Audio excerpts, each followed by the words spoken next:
Hello class 10th वालों, कैसे हो आप लोग। आज मैं लेके आया हूं आपकी ज्योग्राफी का नया चैप्टर का नाम है बेटा एग्रीकल्चर। इस पूरे ही चैप्टर को एकदम शानदार एनिमेशन के साथ में पढ़ाऊंगा, जिससे आपको ये चैप्टर एकदम मक्खन लगेगा बेटा, ठीक है। और आपको ये सारे नोट्स कहां से लेने हैं ये भी मैं आपको आगे इस वीडियो में बताने वाला हूं। तो बहुत जोरदार तरीके से आपका इस चैप्टर का काम होने वाला है बेटा, मस्त मजा आ जाएगा, ठीक है। तो ध्यान से सुनो, इस चैप्टर की शुरुआत करते हैं हम लोग एग्रीकल्चर से, क्योंकि चैप्टर का नाम ही एग्रीकल्चर है। तो हमारा जो इंडिया है ना भैया, वो उसके अंदर एग्रीकल्चर बहुत बड़ा रोल प्ले करता है। आपको पता होना चाहिए कि हमारे इंडिया की 2/3 पॉपुलेशन जो है वो एग्रीकल्चर के ऊपर डिपेंड करती है। किस पे डिपेंड करती है? एग्रीकल्चर के ऊपर डिपेंड करती है। यहां तक कि जो है हमारा जो खाना है ना, वो भी किसकी वजह से आता है? इसी एग्रीकल्चर की वजह से आता है। तो यही एग्रीकल्चर हमको फूड को प्रोड्यूस करके देती है। यहां तक कि हमारी जो फैक्ट्रीज है, जो इंडस्ट्री है हमारी, उसका रॉ मटेरियल जो है बहुत सारा,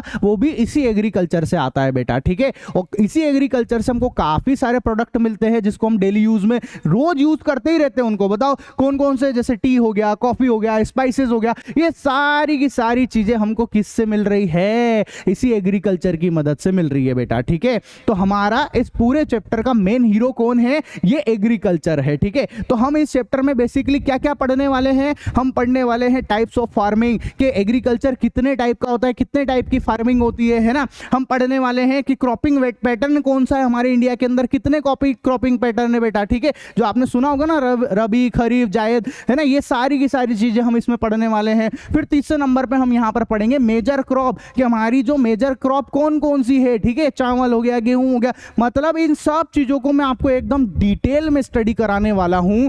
मजा आ जाएगा, इस तरीके से पढ़ाने वाला हूं बेटा आपको, ठीक है।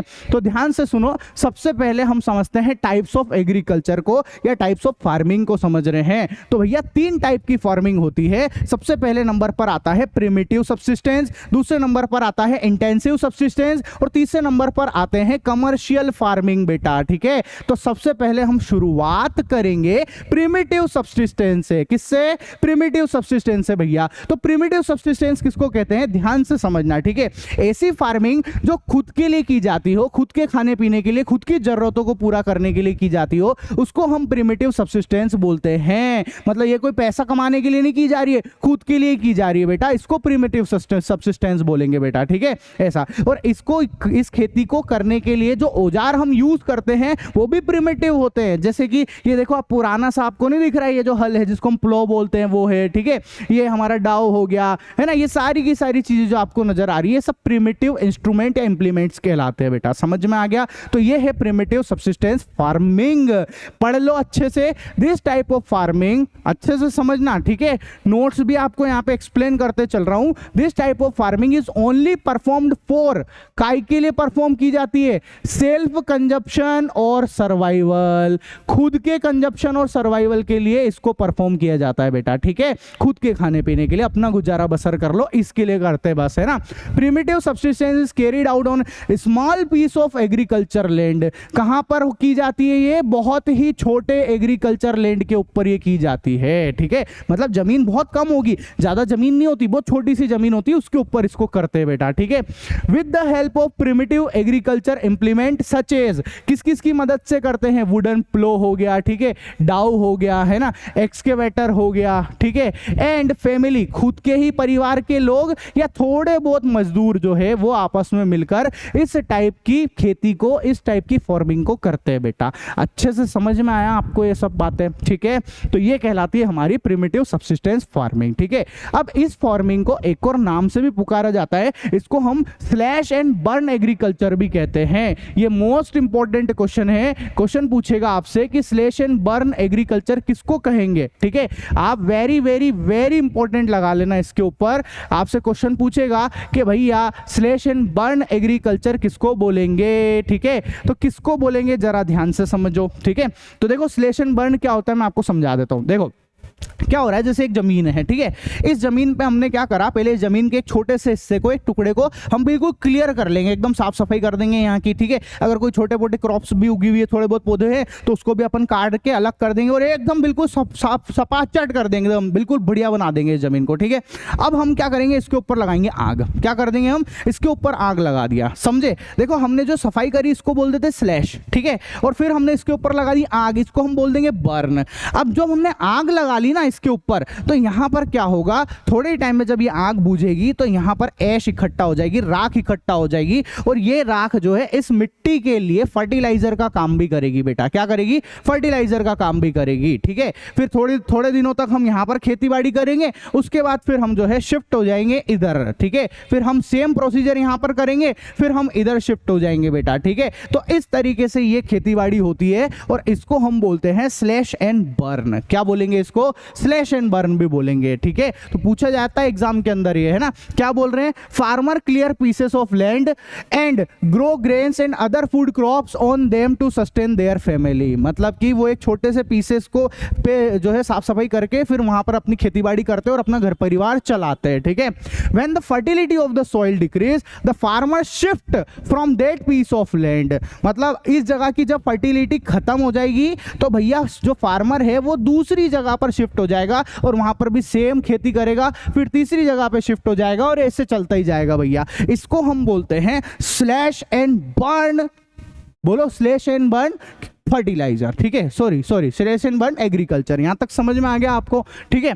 अब देखो ये कहां कहां होती है ना, इसको हम लोग, ये जो हम खेती बाड़ी पढ़ रहे हैं ना, इसके बहुत सारी जगह पे अलग अलग नाम है। मैं आपको नाम बताता हूँ। देखो जैसे हमारे इंडिया है ना, हमारी इंडिया में इसको अलग अलग जगह पे अलग अलग तरीके से बोलते हैं। जैसे असम हो गया, ठीक है, यहाँ पर असम, मेघालय है ना, उसके बाद में आप देखोगे तो यहाँ पे मिजोरम। कौन कौन सी जगह है फिर से देख लो, वापस से रिपीट कर देता हूँ। असम के अंदर इसको झूम फार्मिंग बोलते हैं, ठीक है। उसके बाद मेघालय में इसको झूम फार्मिंग बोलते हैं, है ना। फिर मिजोरम के अंदर जो है इसको झूम फार्मिंग बोलते हैं, और जो हमारा नागालैंड है उसके अंदर हम इसको झूम फार्मिंग बोलते हैं। तो क्या बोला, असम, मेघालय, मिजोरम एंड नागालैंड में इसको झूम खेती या झूम फार्मिंग के नाम से फेमस है बेटा, ठीक है। इसके बाद में आप देखो जैसे मणिपुर हो गया, ठीक है, जैसे छत्तीसगढ़ हो गया, जैसे भैया अंडमान निकोबार हो गया, इन जगहों पर इसको दीपा के नाम से जानते हैं, इसलिए इसको दीपा फार्मिंग भी बोलते हैं, ठीक है। ये दीपा है भैया, ठीक है, ऐसा। तो ये बातें आप ध्यान रखना, है ना। क्या कहां पे, इन सब जगहों पे तो झूम बोलेंगे, और बाकी मणिपुर और ये जो बस्तर है छत्तीसगढ़ के अंदर, यहां पर इसको दीपा खेती करके बोलते हैं बेटा अपन वहां पर, ठीक है। अब ये तो हमने हमारे देश की बात कर ली, अब विदेश की बात भी तो करें। तो भैया फॉरेन कंट्रीज के अंदर क्या होता है, इसी को हम लोग, जैसे मैक्सिको है, मैं आपको दिखाता हूं, ये वर्ल्ड मैप है, तो वर्ल्ड मैप में जो मैक्सिको है इसके अंदर इसको हम लोग बोलते हैं मिल्पा। क्या बोलेंगे इसको, मिल्पा बोलेंगे, ठीक है। और फिर आप सेंट्रल अमेरिका के अंदर देखोगे, देखो तो वहां पर भी इसको मिल्पा बोलते हैं। तो क्या बोला है, milpa in Mexico and central America, ठीक है। फिर एक जगह है जिसको हम बोलते हैं वेनेजुएला, उस वहां पर इसको बोलते हैं कोनुको, ठीक है। फिर भैया एक और जगह है ब्राजील, जहां पर इसको हम बोलते हैं रोका। फिर यहां पर जो है एक सेंट्रल अफ्रीका करके जगह है जहां पर इसको बोला जाता है मसोल। क्या बोलते हैं, मसोल बोलते हैं बेटा, ठीक है। और जो इंडोनेशिया करके जगह है, देखो अब वर्ल्ड मैप में आपको दिखा रहा हूं, इसको हम बोलते हैं लदांग। और जो वियतनाम करके जगह है वहां पर इस खेती को बोलते हैं रे, ठीक है। मतलब भैया खेती बाड़ी एक ही है पर हर जगह पे अपने अपने हिसाब से नाम दे रखे हैं इनको, ठीक है। तो कौन कौन सी चीजों की, कौन कौन सी जो क्रॉप्स है उनकी यहाँ पर जो खेती बाड़ी की जाती है, जैसे क्रॉप्स कौन कौन से, पोटैटो हो गया, टोमेटो हो गया, व्हीट हो गया, चीक पीस हो गया, आर ग्रोन इन झूम फार्मिंग, ठीक है। ये सारी फसलें जो है झूम फार्मिंग के अंदर जो है उगाई जाती है बेटा, ठीक है। तो मेरे को उम्मीद है कि आपको यहां तक तो बहुत अच्छे से समझ में आ गया होगा, ठीक है।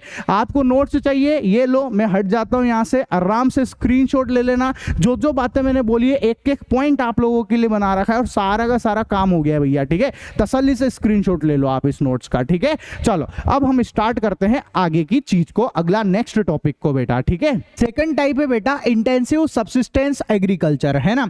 इसमें क्या होता होता है कि this type of farming is also performed for self consumption, है ना, और सर्वाइवल। मतलब ये भी जो है सेल्फ कंजप्शन, खुद के खाने पीने के लिए और अपने सर्वाइवल के लिए किया जाता है, ठीक है। फिर इसमें और पहले वाले में डिफरेंस क्या है बेटा, ध्यान से समझना।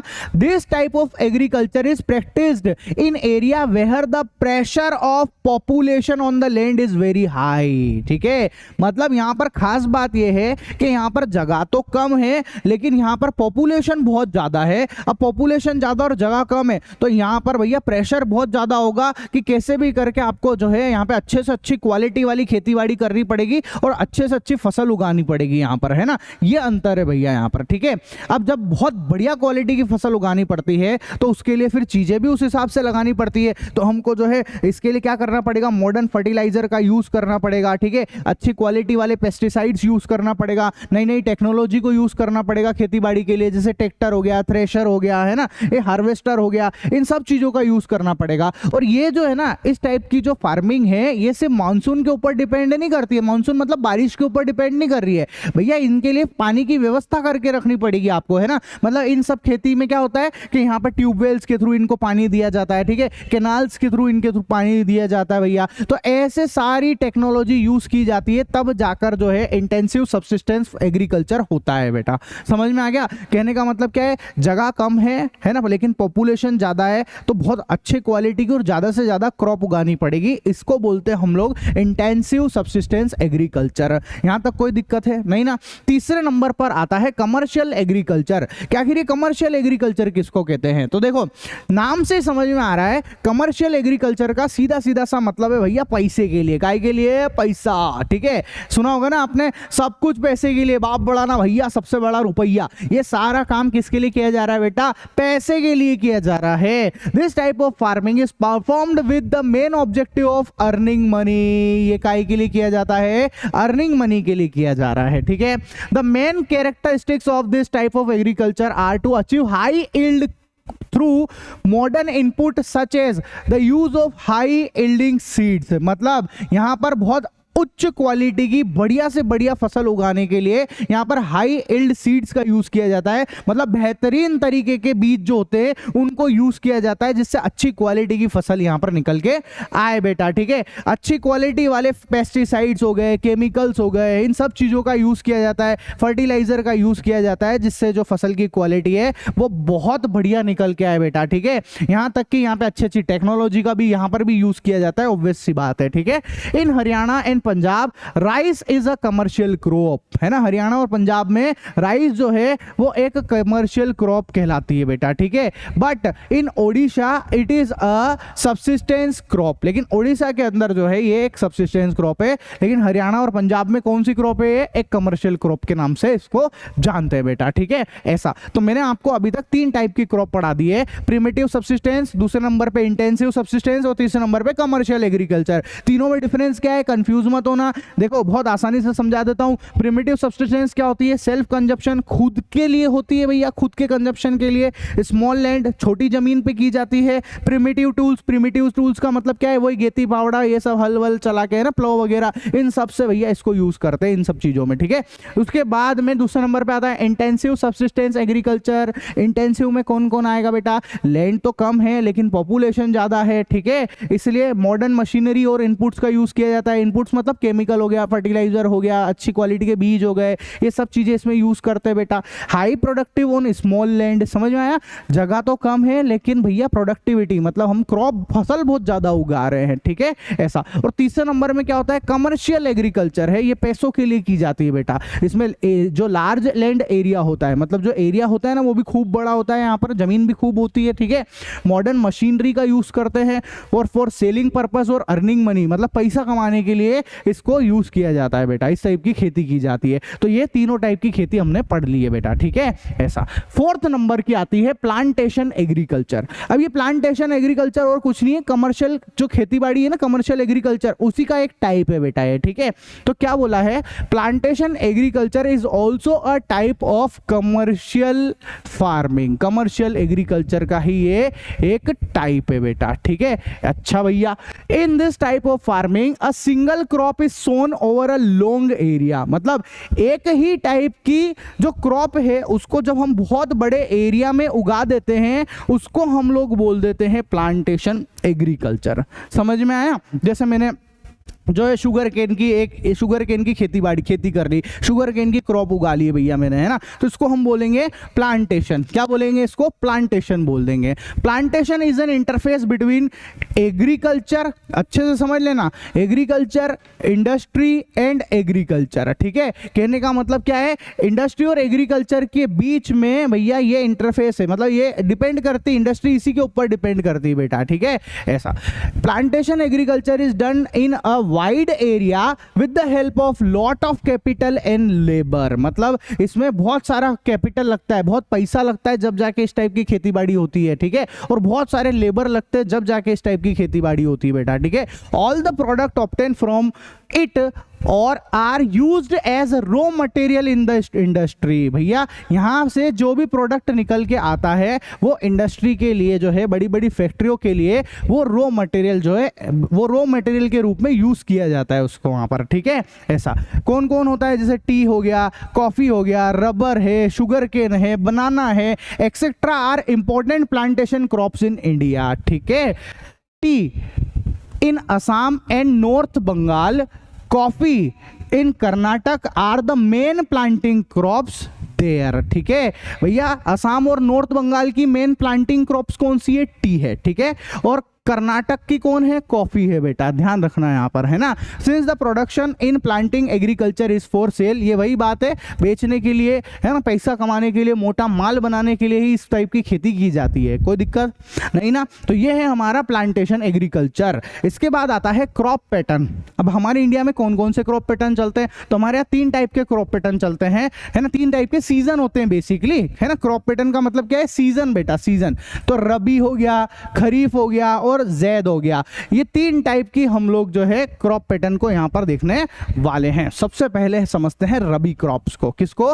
रबी क्रॉप्स को। Rabi crops are sown between October and December. ठीक है, कब बोई जाती है ये? अक्टूबर दिसंबर के बीच में बोई जाती है। इन विंटर, सर्दियों के टाइम पे बोते हैं कहने का मतलब। And harvested between April and June in summer. और भैया जब आप बोओगे तो फिर जब फसल आएगी तो उसको कटाई कब करोगे? आप फसल को काटोगे ना, तो काटते कब है? काटते भैया हम लोग कब? अप्रैल और जून में काटते हैं। बोते कब है? अक्टूबर और दिसंबर के बीच में बो देते हैं और अप्रैल जून में इनको काट देते हैं भैया। ठीक है, कौन कौन सी फसल आ जाती है इसमें? जैसे कि गेहूं हो गया, वीट, ठीक है, बार्ले हो गया, पीज हो गया, ग्राम हो गया, मस्टर्ड हो गया, ये सारी के सारे रबी क्रॉप के एग्जांपल है। समझ में आ गया? ये सब रबी क्रॉप कहलाती है बेटा। ठीक है, the success of the green revolution in some parts is also an important factor in the growth of the above rabi crops, है ना। आपने सुना होगा कि हमारी गवर्नमेंट ने ग्रीन रिवॉल्यूशन चलाया था, उस ग्रीन रिवॉल्यूशन की वजह से भी जो है रबी क्रॉप को बहुत बढ़ावा मिला है बेटा, बहुत ज्यादा उगाई जा रही है ये वाली फसल। ठीक है,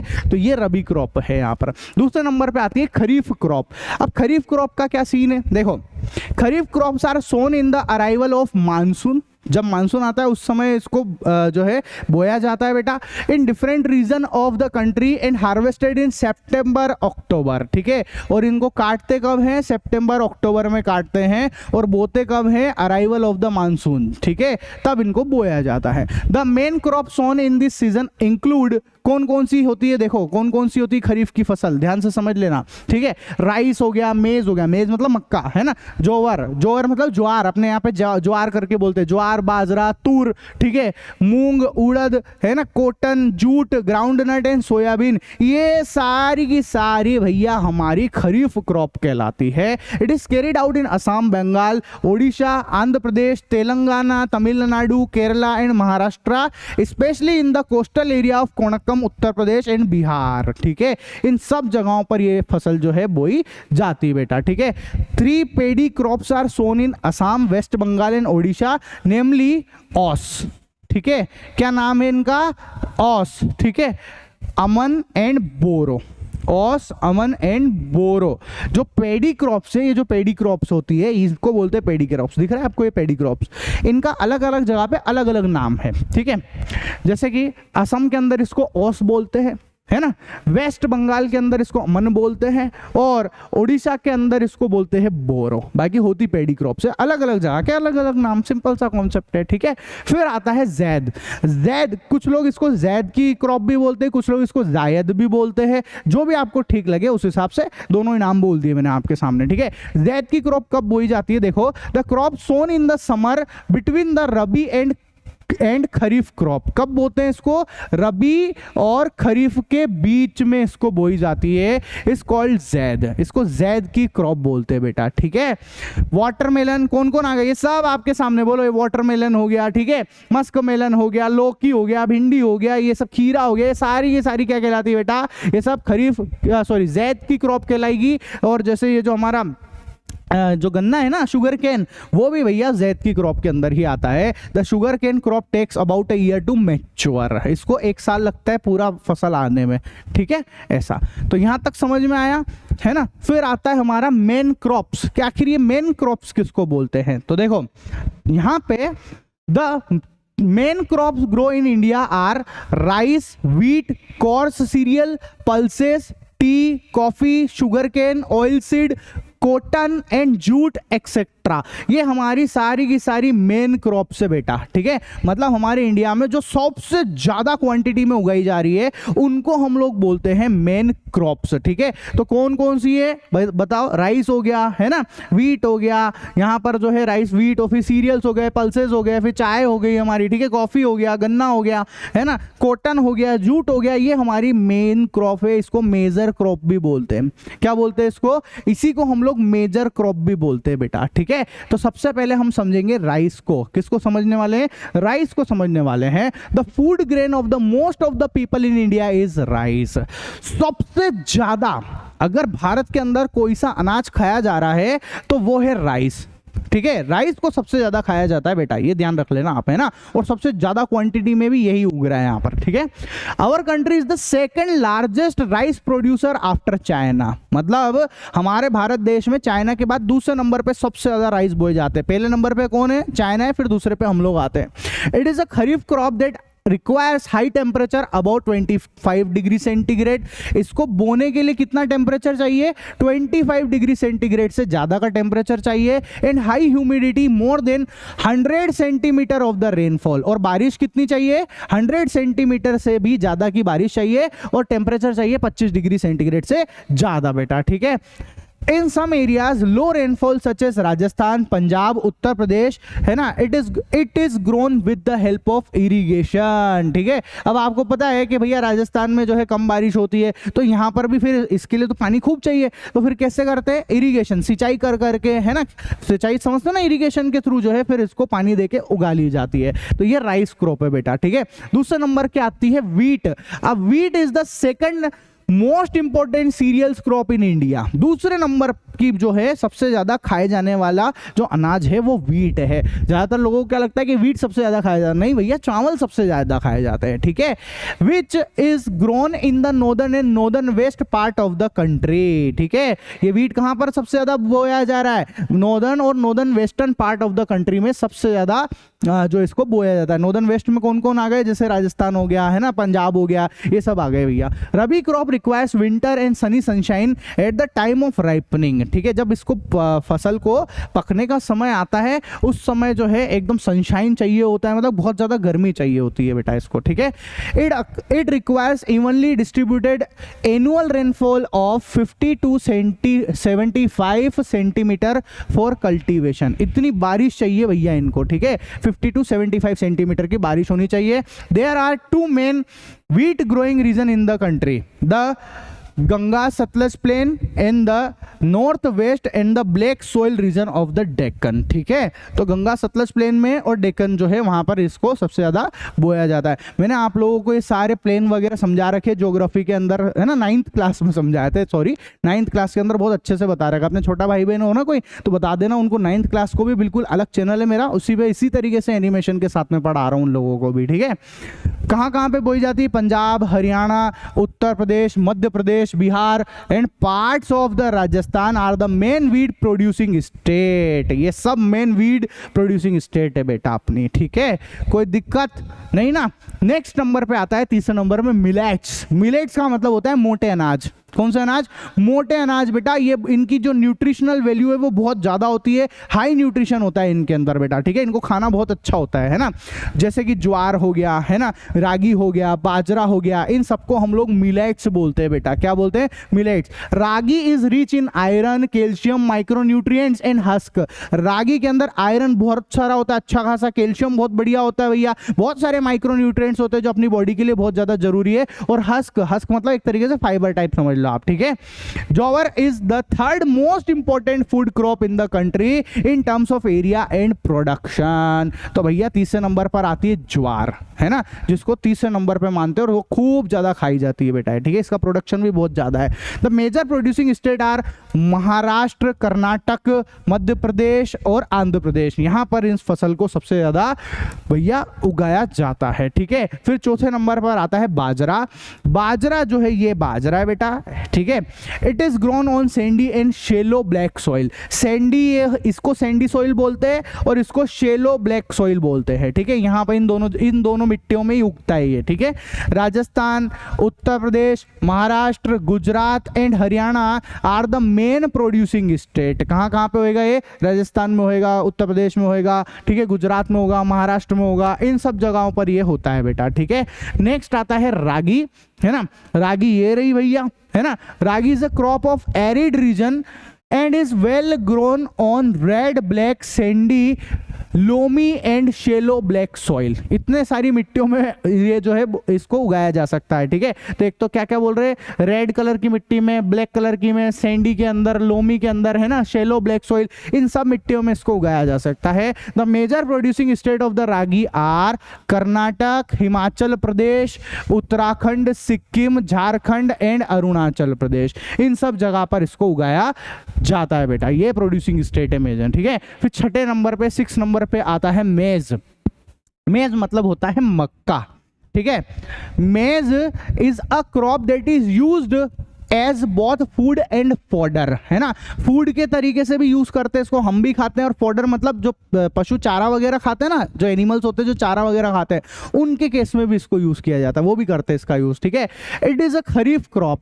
कौन सी क्रॉप है ये? It is a kharif crop that is grown well in temperature ranging from 21 degree centigrade to 27 degree, ठीक है भैया। ये खरीफ क्रॉप है और ये किस टेम्परेचर में उगती है? 21 डिग्री से 27 डिग्री सेंटीग्रेड के बीच में इसको उगाया जाता है, इतना टेम्परेचर चाहिए। And an old alluvial soils, मतलब कौन सी सॉइल चाहिए? एलुवियल सॉइल्स इसके अंदर चाहिए भैया, ठीक है।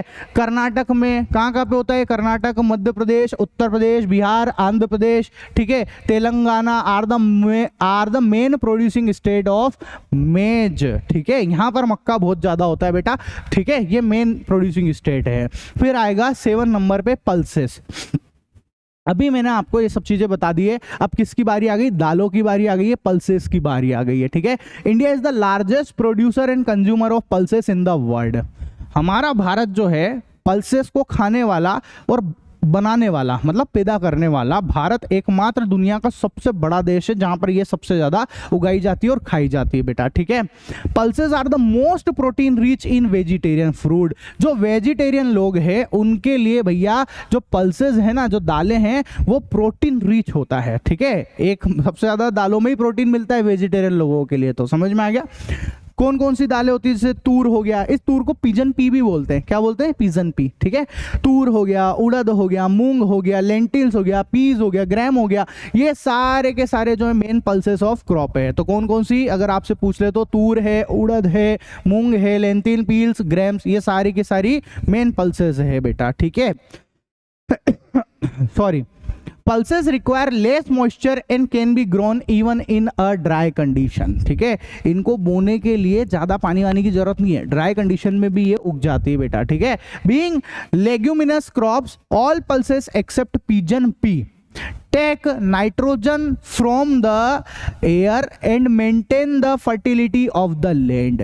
ये जो पल्सेस है ना बेटा, ये पल्सेस को उगाने से जो जमीन होती है ना उसकी फर्टिलिटी बरकरार रहती है, फर्टिलिटी बनी रहती है बेटा, है ना। ये हेल्प करता है नाइट्रोजन फिक्सेशन में बेटा, ठीक है, मतलब नाइट्रोजन को बैलेंस करके रखता है जमीन के अंदर बेटा, ठीक है, ऐसा, जो कि एक इसेंशियल न्यूट्रिएंट्स है फॉर फर्टिलिटी, है ना। सॉइल फर्टिलिटी के लिए बहुत इसेंशियल न्यूट्रिएंट्स होता है नाइट्रोजन, ठीक है। Therefore this crops are usually sown in rotation of the crops. समझ में आया? इसलिए बार बार जब भी क्रॉप को बदलते हैं तो साथ में जो किसान लोग हैं वो दाल वगैरह भी उगा लेते हैं ताकि जो है वहां की सॉइल की फर्टिलिटी बरकरार रहे, बनी रहे, ठीक है। कहां कहां पे उगती है? मध्य प्रदेश हो गया, Rajasthan, Maharashtra, Uttar Pradesh, Karnataka are the major producing pulses in India, ठीक है।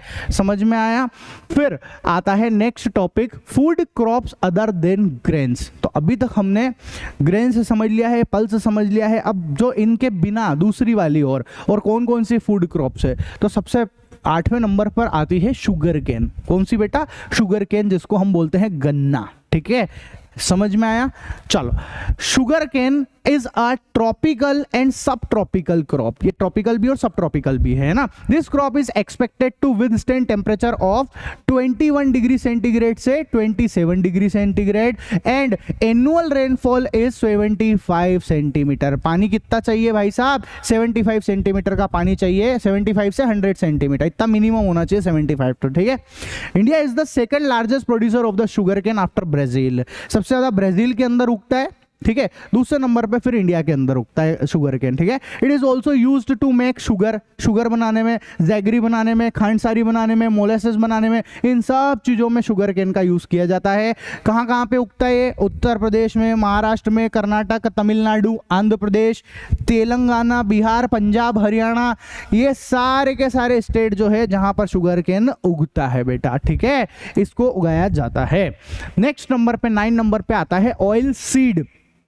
अब ये ऑयल सीड क्या होता है? देखो, समझ में आ रहा है? हम जितने भी तेल वगैरह नहीं खाते हैं क्या अपने घर में, है ना, जो जिससे तेल में ही तो खाना बनाते हैं, सोयाबीन का तेल, मूंगफली का तेल खाया होगा ना आप सबने, ठीक है, सनफ्लावर, ये सारे के सारे तेल वो ये किससे निकलते हैं? सीड से निकलते हैं, इसलिए इनको ऑयल सीड बोलते हैं, ठीक है, ऐसा। तो इन 2017 India was the second largest oil seed producing country in the world after China. India China के बाद में दूसरा नंबर का ऑयल सीड उगाने वाला देश है भैया, ठीक है। In 2017 India was the third largest producer of rapeseed in the world after Canada and China, ठीक है। Oil seed are grown in on 12% of the total sown area in the country. भैया हमारे भारत में जितना भी एरिया है जहां पर हम खेती बाड़ी करते हैं उसमें से 12% हिस्से पर हम लोग ऑयल सीड को उगाते हैं, ठीक है। ग्राउंड नट, कौन कौन से ऑयल सीड है देखो जरा, ग्राउंड नट, मस्टर्ड, कोकोनट, देखो ना, ग्राउंड नट हो गया, मस्टर्ड हो गया, कोकोनट हो गया, सीजम हो गया भैया, है ना, सोयाबीन हो गया यहाँ पर, ठीक है। उसके बाद कैस्टर हो गया, सेफ्लावर हो गया, फ्लेक्स हो गया, सनफ्लावर हो गया, ये सनफ्लावर है बेटा, ठीक है। ये सारे के सारे मेन ऑयल सीड क्रॉप्स है अपने भारत के अंदर बेटा, ठीक है। अच्छा, groundnut is a kharif crop and half of the total production of the major oil seed in the country is obtained from this crop। सबसे मेन जो जिसका तेल खाया जा रहा है वो ग्राउंड नट है, मूंगफली का तेल खाते हैं, मतलब आधे से ज्यादा जो है ना लोग वो मूंगफली का तेल खाते हैं, ऐसा बोलना चाह रहे हैं, ठीक है। Gujarat is a major producer of ground nut.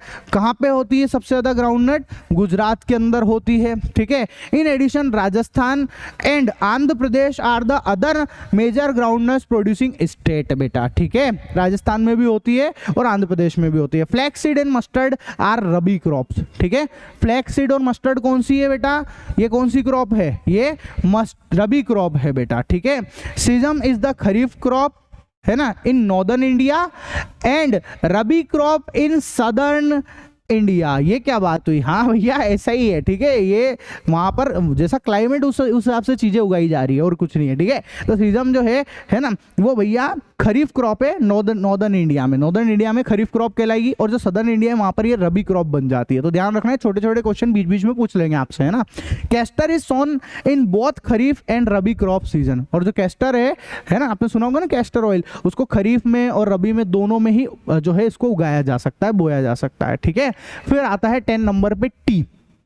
T तो सब जानते हैं भैया, चाय है क्या नहीं, तो ये है भैया टी लीव्स, है ना। T cultivation is an example of plantation agriculture. मतलब प्लांटेशन एग्रीकल्चर मतलब टी को जो है इसलिए उगाया जा रहा है, एक तो इसको हम पी भी खूब लपक के रहे, ठीक है, दूसरी बात इससे व्यापार होता है, बिजनेस होता है, पैसे कमाने के लिए उगाया जा रहा है, इसीलिए इसको प्लांटेशन एग्रीकल्चर के अंदर डाला गया है बेटा, ठीक है। It is also an important beverage crop introducing in India initially by the British, ठीक है। किसने भैया, हमारे भारत की नहीं थी ये, अंग्रेज आए, उन्होंने वो लेके आए इसको और उन्होंने अपने को चस्का लगाया चाय का, ठीक है। तो चाय की चुस्की किसकी वजह से हुई है? अंग्रेजों की वजह से हुई है भैया, ठीक है। Today most of the tea plantation are owned by Indian, लेकिन आज की तारीख में सबसे ज्यादा जो जितने भी चाय के बागान हैं उन सबके मालिक कौन है? इंडियन है बेटा। The tea plant is well grown in tropical and सब tropical climates, deep soil rich in humus and fossil and slopes with the easy drainage, ठीक है। मतलब कि tea plant is well grown in tropical and सब tropical climates. कहाँ कहाँ पे उगता है ये चाय का पौधा? ट्रॉपिकल और सब ट्रॉपिकल क्लाइमेट्स में उग जाएगा, है ना। डीप सोइल्स, थोड़ी गहरी मिट्टी होनी चाहिए, rich in humus and fossils, जो कि ह्यूमस और फॉसिल्स में बढ़िया होनी चाहिए, स्लोप विद इजी ड्रेनेज, जिसमें थोड़ा बढ़िया सा ड्रेनेज हो बेटा, ठीक है। T is a labour intensive industry, इसमें बहुत सारे मजदूर लगते हैं जब जाकर ही ये हो पाती है, ठीक है। It requires abundant cheap and skilled labor, मजदूर भी थोड़े सस्ते भी होने चाहिए और स्किल्ड भी होने चाहिए बेटा, ठीक है। The main tea producing region include, कौन को कहाँ कहाँ पे टी उगाई जाती है? असम के अंदर, द हिल ऑफ दार्जिलिंग के अंदर, है ना, Jalpaiguri district in West Bengal, इन सब जगह पर जो है टी को उगाया जाता है। In 2017 India was the second largest T producer in the world after China, ठीक है। तो हमसे हर चीज में चाइना ही आगे दिख रहा है, ऐसा लग रहा है मेरे को, है ना। फिर आता है नेक्स्ट कॉफी। कॉफी क्या कह रहा है भैया? देखो ये कॉफी बीन्स है, पता ही होगा आपको, ठीक है। कहाँ पर उगाई जाती है सबसे ज्यादा? ये नीलगिरी हिल्स में। कहाँ पर बेटा? नीलगिरी हिल्स के अंदर। तो Indian coffee is world renowned for its quality, ठीक है भैया। इंडिया की कॉफी का नाम है, पूरी दुनिया में डंका बजता है, रोला है भाई इसका, ठीक है। Arabica coffee is produced in our country which was initially brought from Yemen, ठीक है। तो हमारे ये जो अरेबिका नाम की कॉफी है हमारी कंट्री में उगाई जाती है, लेकिन पहली बार इसको कहाँ से लाए थे? यमन से लेके आए थे, यमन का शहजादा हातिम, ठीक है, सुना होगा आपने, क्या पता, है ना। This type of coffee is high demand all over the world, इसकी हाई डिमांड है बेटा, बहुत ज्यादा डिमांड है। Its cultivation start from the Baba Budan Hills and even today it is cultivated in the Karnataka, Kerala and Tamil Nadu around the Nilgiri Hills, ठीक है। Nilgiri hills के अगल बगल में जो इसको उगाया जाता है उस पर उगाया जाता है बेटा, ठीक है। फिर आता है हॉर्टिकल्चर क्रॉप्स। हॉर्टिकल्चर क्रॉप कुछ नहीं है, ये जो फ्रूट्स एंड वेजिटेबल्स अपन उगाते हैं ना, इनको बोलते हैं हॉर्टिकल्चर क्रॉप्स बोलते हैं बेटा, ठीक है। तो इन 2017 India was the second largest producer of fruits and vegetables in the world after China. फिर वही चाइना भाई साहब आगे निकल गया अपन से यार, हर जगह आगे ये, ठीक है, ऐसा। तो यहाँ पर जो है फ्रूट्स एंड वेजिटेबल्स को हम लोग बोलते हैं हॉर्टिकल्चर क्रॉप्स, ठीक है। India is a producer of both tropical and temperature fruits, ठीक है। यहाँ पर ट्रॉपिकल फ्रूट्स भी उगाते हैं और टेम्परेट फ्रूट्स भी। मतलब ट्रॉपिकल मतलब जो गर्मी के टाइम पे उगने वाले, और टेम्परेट मतलब जो सर्दी वाले, ठीक है, ऐसे। इंडियन फ्रूट्स सच एज, कौन कौन सा? ध्यान से देखो, मैंगोज, है ना, फ्रॉम महाराष्ट्र, आंध्र प्रदेश और Telangana, Uttar Pradesh and West Bengal. Oranges from Nagpur, Cherrapunji जो कि मेघालय में आता है, ठीक है। Bananas from Kerala, Mizoram, Maharashtra and Tamil Nadu में उगता है बनाना, इन सब जगह पे। Litchi from Uttar Pradesh and Bihar, है ना। पाइनएप्पल फ्रॉम मेघालय, पाइनएप्पल कहाँ पे? मेघालय से आ रहा है। ग्रेप्स फ्रॉम आंध्र प्रदेश, ठीक है, Telangana and Maharashtra. And apples, जो एप्पल है वो कहाँ से आ रहा है? Apples, pears, apricots and walnuts, ठीक है। क्या क्या बोल रहे हैं? एप्पल्स हो गया, पियर्स हो गया, एप्रिकॉट्स हो गया और वॉलनट्स हो गया, ये सब के सब Himachal Pradesh and Jammu Kashmir are a great demand all over the world, ठीक है। इन सब जगह पे ये सारे के सारे भैया हमारे फ्रूट्स एंड वेजिटेबल उगते हैं। तो भैया ये वाला तो मस्त है, कैसा लग रहा है? ये सी स्लाइड लग रही है, एकदम स्लाइड नहीं लग रही है, सलाद लग रहा है, ठीक है। तो ये जो है स्लाइड नहीं है बेटा, ये सलाद हो गया, इसको पकड़ के छपाक करके खा जाओ आप, ठीक है। इसकी बहुत ज़्यादा न्यूट्रिशन वैल्यू है। पढ़ने के हिसाब से तो स्लाइड की हो गई और खाने के हिसाब से सलाद बन गया ये अपना एक तरीके से, है ना। फिर आता है नॉन फूड क्रॉप। अब मैंने सारी खाने की बातें कर ली, सारी खाने वाली फसलें बता दिया आपको भैया। अब हम किसकी बात करेंगे? नॉन फूड क्रॉप की, जिसको खाना नहीं है, बस अपन यूज करते हैं उनको, जैसे कि रबर है, ठीक है। 13 नंबर की है रबर बेटा, ठीक है। ये रबर है, पेड़ों से निकलता है, आपको पता होगा, लेटेक्स बोलते हैं इसको। Rubber is a crop of the equatorial region. कौन से रीजन की क्रॉप है? इक्वेटोरियल, जो भैया अर्थ के बीच में से इक्वेटर निकलता है ना, उसके रीजन में, इक्वेटोरियल रीजन में ये जो है इसको उगाया जाता है। But it is also grown in tropical and सब tropical region under special condition, ठीक है। लेकिन इसको जो है ट्रॉपिकल और सब ट्रॉपिकल रीजन में भी उगा रहे हैं बेटा, ठीक है। It requires moist and humid climate with rainfall of more than 200 centimetre. बहुत पानी चाहिए भैया इसको। इन टेम्परेचर कितना? 25 डिग्री सेंटीग्रेड से ज्यादा का टेम्परेचर चाहिए। Rubber is an important raw material which is used of industry, ठीक है। Rubber is an important raw material which is used in industry, ठीक है। इंडस्ट्री में बहुत काम आता है रबड़, अपन सबको बताया। लिखने की रबर पेंसिल जो है उसके पीछे रबड़ लिखा हुआ रबड़ होता है, मतलब बिगाड़ने के लिए रबड़ यूज करते हैं, है ना। नोट की गड्डी के लिए बहुत सारी जगह पे रबड़ यूज किया जाता है बेटा। It is mainly grown in Kerala, ठीक है, Tamil Nadu, Karnataka, Andaman and Nicobar Island and the Garo Hills in Meghalaya, ठीक है। इन सब जगह पर जो है इसको उगाया जाता है। फिर 14 नंबर पर आती है फाइबर क्रॉप्स। अब ये फाइबर क्रॉप्स कौन सी होती है जरा ध्यान से देखो, ठीक है। कॉटन हो गया, जूट हो गया और हेम्प हो गया, है ना। और एक और होती है silk. Are 4 main fibrous crop grown in India. ये चारों की चारों फिबोरस या फाइबर क्रॉप है बेटा। लेकिन इनमें से जो 3 है ना, ये तीनों की तीनों जो है मिट्टी में उगाई जाती है। कहां पर उगाई जाती है? मिट्टी में। Of this the first 3 are obtained from growing crops in the soil and 4th is obtained from the cocoon of silkworm। silkworm एक कीड़ा है बेटा, उसके कोकून में से निकलता है ये सिल्क। ये इस टाइप का दिखता है वो कोकून्स, ठीक है, ऐसा। the silkworm fed on the green leaves especially mulberry, ठीक है। ये जो silkworm नाम का जो कीड़ा है वो किसके ऊपर रहता है? एक टाइप की एक लीफ है, पत्ती है, जिसका नाम है मलबरी, उसके ऊपर रहता है बेटा, ठीक है। rearing of the silkworm for the production of the silk fibre is known as sericulture. क्या बोलते हैं इसको? सेरीकल्चर बोलते हैं, ठीक है। तो आपसे एग्जाम में ये पूछ सकता है कि सेरीकल्चर क्या है। इंपॉर्टेंट लगा लेना इसके ऊपर कि सेरीकल्चर क्या है। तो कुछ नहीं है, जो कोकून है उसमें से सिल्क को बाहर निकालना, उसको हम बोल देते हैं सेरीकल्चर बेटा, ठीक है। क्या बोलेंगे इसको? सेरीकल्चर बोलेंगे। फिर आता है cotton. India is considered to be the native place of the cotton plant. हमारे भारत में सबसे ज्यादा कॉटन उगाया जाता है बेटा। कॉटन के ही कपड़े पहनते हैं हम लोग बहुत सारे, तो ठीक है।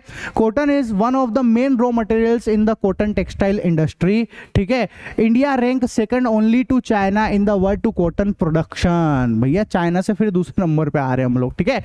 In the drier parts of the Deccan plateau soils, black soils are considered suitable for cotton production. काली मिट्टी जो है, ब्लैक सॉइल जो है ना, ये कहां पर होती है ब्लैक सॉइल? डेक्कन प्लेट्यू के अंदर, है ना। वो भैया कॉटन के प्रोडक्शन के लिए बहुत ज्यादा काम की होती है, इसलिए वहीं पर ये कॉटन उगाया जाता है। Growing this crop require high temperature, बहुत ज्यादा टेम्परेचर होना चाहिए, लाइट रेनफॉल होनी चाहिए और इरिगेशन, ठीक है। 210, ध्यान से सुन लेना क्या बोल रहा है ये। 210, एक सेकेंड, एक मिनट, ये रहा 210 फॉर फ्रॉस्ट फ्री डेज, है ना, एंड ब्राइट सनशाइन चाहिए इस फसल को उगाने के लिए, कॉटन की जो क्रॉप है उसको उगाने के लिए। मतलब 210 फ्रॉस्ट फ्री डेज, मतलब ओस वगैरह गिरती ना, वो नहीं होना चाहिए, ठीक है। और जो सन है एकदम ब्राइट होना चाहिए, चमक, गर्मी पड़ना चाहिए, कहने का मतलब। It is a kharif crop and it takes 6 to 8 month to ripen. इसको 6 से 8 महीने लग जाते हैं पकने के अंदर, पकने के लिए। और ये खरीफ क्रॉप है बेटा। कौन सी क्रॉप है? खरीफ, ठीक है। महाराष्ट्र, गुजरात, मध्य प्रदेश, कर्नाटका, आंध्र प्रदेश, तेलंगाना, तमिलनाडु, पंजाब, हरियाणा, उत्तर प्रदेश, इन सब जगह पे जो है ये कॉटन प्रोड्यूसिंग स्टेट कहलाती है, ठीक है। ये हमारी कॉटन प्रोड्यूसिंग स्टेट है। फिर 16 नंबर पे आता है जूट। तो ये है बेटा jute. Jute is called golden fibre. कौन सा फाइबर है ये? गोल्डन फाइबर है। Jute crop is grown in drainage, fertiliser, soil in food plants, ठीक है। Where new soil from floods है ना, कीप एक्यूमुलेटिंग एवरी ईयर, ठीक है। High temperature are required at the time of its growing, बहुत ज्यादा temperature की जरूरत होती है। वेस्ट बंगाल में, बिहार में, असम में, उड़ीसा में, मेघालय में are the major jute producing state. It is use to make sacks, mats, है ना, रोप्स, फाइबर, थ्रेड्स, रग्स, ये सारी बहुत सारी चीजें बनाने में इसका यूज किया जा रहा है बेटा, ठीक है। फिर जो है हमारा एक और टॉपिक है वो है technological and institutional reforms. Reforms मतलब सुधार होना। भैया आजकल दुनिया में हर चीज में टेक्नोलॉजी लग रही है, तो टेक्नोलॉजिकल सुधार कैसे किए जा सकते हैं वो समझना आप ध्यान से, ठीक है। तो व्हाई रिफॉर्म्स आर रिक्वायर्ड, कि रिफॉर्म्स की जरूरत क्यों पड़ रही है हमको, तो ध्यान से समझना बेटा, ठीक है। देखो पहला क्वेश्चन तो यही है कि आखिर रिफॉर्म्स की जरूरत क्यों पड़ रही है, सब कुछ बढ़िया तो चल रहा है, तो बहुत ज्यादा जरूरत पड़ रही है, क्यों पड़ रही है अच्छे से समझो। देखो agriculture has been practised in India for thousand of years, बहुत सालों से एग्रीकल्चर हो रहा है, कोई दिक्कत नहीं है। Agriculture provides livelihood for more than 60% of the population, ये बात भी सही है, हमारी इंडिया की 60 से 70% पॉपुलेशन एग्रीकल्चर के ऊपर डिपेंड करती है। In spite of development of source of irrigation, most of the farmer in large parts of the country still depend on monsoon and natural fertility. भैया इतनी सारी पॉपुलेशन एग्रीकल्चर के ऊपर डिपेंड कर रही है, अब सोचो आप, लेकिन वो एग्रीकल्चर जो है वो खुद किसके ऊपर डिपेंड कर रहा है, मानसून के ऊपर डिपेंड कर रहा है। मतलब अगर मानसून बढ़िया हुआ तो फसल बढ़िया, अगर मानसून बिगड़ गया, पानी ज्यादा आ गया तो भी खराब, पानी कम आया तो भी खराब, तो इतने सारे लोग भूखे मर जाएंगे फिर तो फिर भैया सुधार करने की जरूरत है कि नहीं है, टेक्नोलॉजी को लाने की जरूरत है कि नहीं, रिफॉर्म्स करने की जरूरत है कि नहीं है। इन सब चीजों के लिए जो है भैया टेक्नोलॉजी एंड इंस्टीट्यूशनल रिफॉर्म्स की जरूरत है बेटा, ठीक है। The population of our country is increasing due to which the demand for food is also increase. Population भी बढ़ रही है तो भैया खाने वाले लोग भी बढ़ेंगे तो फूड की डिमांड भी बढ़ेगी। अगर मानसून बिगड़ गया तो सब बिगड़ जाएगा, तो फिर टेक्नोलॉजी की जरूरत पड़ेगी कि नहीं पड़ेगी, बिल्कुल पड़ेगी, ठीक है। There is a need for some serious technological and institutional reforms in agriculture, इसलिए एग्रीकल्चर के अंदर भी जो है टेक्नोलॉजी की बहुत ज्यादा जरूरत है भाई साहब, ठीक है। अब जरूरत है तो पहले क्या हुआ होगा, आफ्टर इंडिपेंडेंस, ध्यान से समझना, several major institutional reforms have been implemented, ठीक है। मतलब बहुत सारे रूल्स बने हुए थे, बहुत सारे जो है इंस्टीट्यूशनल रिफॉर्म्स बने थे। कौन कौन से, देखो priority was given to collectivisation, मतलब कलेक्टिवाइजेशन का कॉन्सेप्ट निकाला गया था कि सब मिलकर एक ही जगह पर खेती करो जिससे बढ़िया खेती होगी। दूसरा कंसोलिडेशन ऑफ होल्डिंग्स, मतलब जो लोग स्टॉक वगैरह करते हैं ना तो उसके ऊपर थोड़ा कंसोलिडेशन किया गया, थोड़ा ध्यान रखे कि ज़्यादा भी नहीं होना चाहिए स्टॉक वगैरह, ठीक है। एबोलिशन ऑफ कोऑपरेटिव्स एंड जमींदारी, और जमींदारी को जो बिल्कुल खत्म करने की बात बोल दी गई यहाँ पे कि एबोलिश कर दो, कोई जरूरत ही नहीं है इन सब चीजों की, ठीक है। Land reform was the main objective in the first 5 year plan, मतलब कि पहले 5 साल में जो है भैया सरकार के क्या प्लान थे, पहले 5 साल में कैसे भी करके लैंड रिफॉर्म करनी है हमको, ठीक है। ये मेन ऑब्जेक्टिव है in the first 5 year plan में, समझ में आ गई बात, ठीक है। In the 1960 and 1970 the government of India introduce a number of agriculture reforms, ठीक है। गवर्नमेंट ने क्या क्या बातें बताई है, 1960 और 1970 में गवर्नमेंट ने of India introduce a number of agriculture reforms, बहुत सारे एग्रीकल्चर रिफॉर्म्स बताए हैं। कौन कौन सा, देखो 1960 के अंदर ग्रीन रिवॉल्यूशन लेके आई थी गवर्नमेंट, जिससे खेतीबाड़ी बढ़िया हुई, सब कुछ अच्छा हुआ। और 1970 में व्हाइट रिवॉल्यूशन लेके आया था। व्हाइट रिवॉल्यूशन याद है ना, दूध से रिलेटेड है, और ग्रीन रिवॉल्यूशन जो है फसल वगैरह क्रॉप वगैरह से रिलेटेड है।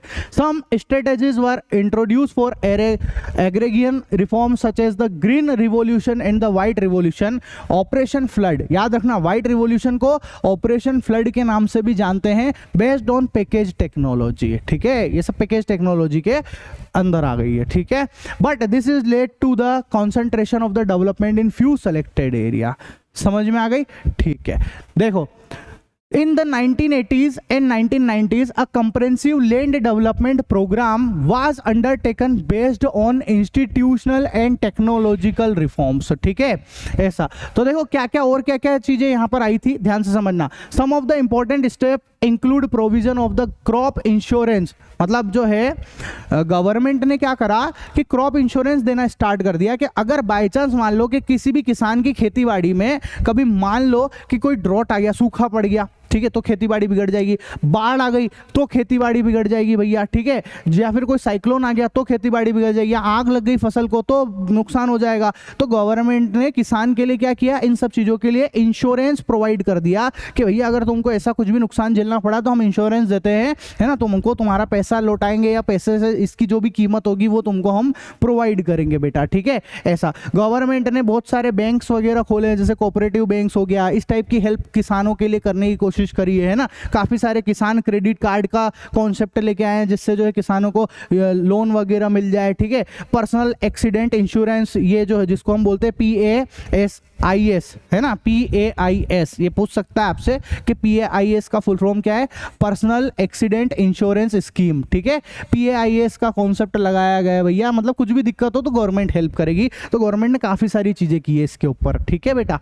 Apart from this, weather bulletins and agriculture programmes are broadcast for farmer on All India Radio and Doordarshan. इतना सब कुछ किया ही किया है, और फिर भी किसानों में जागृति लाने के लिए कि बढ़िया खेती कैसे करो, अच्छे से कैसे खेती की जा सकती है, मौसम की जानकारी के लिए ऑल इंडिया रेडियो प्रोग्राम चलाए गए हैं। टीवी पे दूरदर्शन करके एक चैनल आता है, उसके ऊपर जो है बहुत सारी बातें किसानों से रिलेटेड बताई गई है, फसल से रिलेटेड बताई गई है, ताकि किसानों को भी जो है खेती बाड़ी से रिलेटेड एजुकेशन मिले और बढ़िया से बढ़िया खेती हो सके बेटा, ठीक है। In order to protect the farmer from the exploitation of the middleman, the government announced minimum support price, ठीक है। गवर्नमेंट ने किसानों को सपोर्ट करने के लिए MSP का कॉन्सेप्ट भी निकाला है, जिसको हम बोलते हैं मिनिमम सपोर्ट प्राइस, मतलब इतना पैसा तो देंगे ही सही हम तुम्हारी फसल का, ठीक है, फिक्स कर दिया गया है कि इतना तो मिलेगा ही मिलेगा, है ना।